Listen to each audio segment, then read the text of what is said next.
So earlier today, Revolver Agz made a video basically reacting to Red Weeb quitting YouTube, and he had a lot of different reasoning, and a lot of this is controversial. So Revolver Agz ended up actually disagreeing with a lot of the things Red Weeb said in that video. But I feel like throughout this entire video, they both had really good points about the anime Roblox community in general. So I want to make a video talking about a lot of the topics they said in this video. I'll summarize what they said in the video too, but if you guys want to watch the full video, I'll link it for you on the description. So the first thing I want to talk about is Red Weeb pretty much called Arcane Odyssey a boring, overhyped bandit beater. And then Revolver Agz brings up the point that any game that has some sort of progression system is going to involve beating bandits, and that Arcane Odyssey is pretty much the furthest thing you can get from a bandit beater. And in my opinion, the truth is somewhere in between this. I don't think by any means you can consider Arcane Odyssey a bandit beater. I mean, if you consider beating bandits in a game a bandit beater, I guess, but I wouldn't consider that a bandit beater. I would consider a bandit beater where 90% of the content is just beating bandits, and there's not a lot of end game content or other things to do in the game. I'm pretty sure Agz even made this point, like, if you consider bandit beating in a game, if that is the standard to make a game a bandit beater to you, literally any RPG game ever is a bandit beater to you. That's just naturally how progression is. And even looking at Arcane Odyssey specifically, Arcane Odyssey is a story game. You're supposed to be moving through the story doing different quests, and some of those quests do involve beating bandits, but they have a multiple variety of quests, and you're very rarely asked to do the same quest multiple times. And I'm not so sure how true this is, but I've heard people even say that you can play all of Arcane Odyssey without doing a single bandit quest, or at least a single non-story bandit quest. So if that's your standard of bandit beating, I would have to ask you to rethink what a bandit beater is to you, because if that is your definition of a bandit beater, then it honestly loses all its weight as a genre, I guess you could say, because pretty much any RPG game is a bandit beater if that's your definition. And then Red Weeb also says that Arcane Odyssey's combat is bad, which honestly I'm not the biggest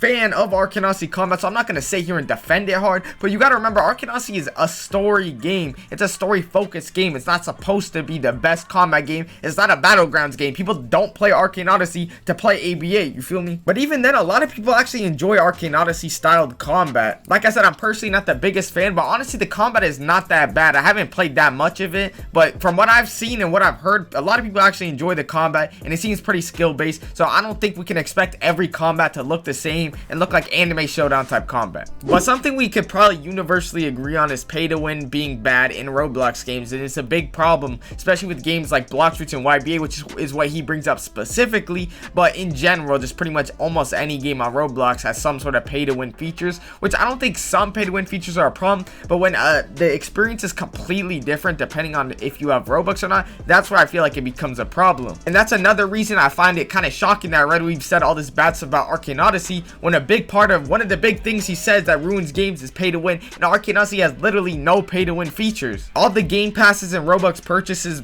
have little to no effect on your actual gameplay experience. I could have 1,000,000 Robux, you could have 0, but we're still going to be playing the same game, which is something that not all Roblox games can say. But I feel like we do have to have some leniency to an extent, because a lot of these Roblox games take a lot of time to make, and I understand that the developers gotta eat, but I do feel like we gotta find some sort of middle ground, because some games just go all out, and then I mean that's a cash grab game, and we get a little too many of those, a lot too many of those. Let me rephrase myself. But for those that don't know, the reason Red Weeb is actually quitting YouTube is because he wants to focus on being a dev, and he believes his game is gonna change Roblox altogether. And he said if his game does not change Roblox, come back to this video, let him know. He said it in sign language, everything. It was crazy. But Red Weeb said his game is gonna be the first person Roblox anime game, and he kind of describes it like a battlegrounds type of game, and Revolver Agz was not messing with it. I'm gonna keep it like that lightly, but Brody did not like it at all. And honestly, I'm kind of 50-50 on it. I don't think it's like the best thing in the world. I don't think it's that game changing, but what I kind of find weird to me is he kind of goes after games like Pixel Piece in this same video for only having one thing different, but then he's basically saying that his game, the main difference is gonna be that it's in first person, and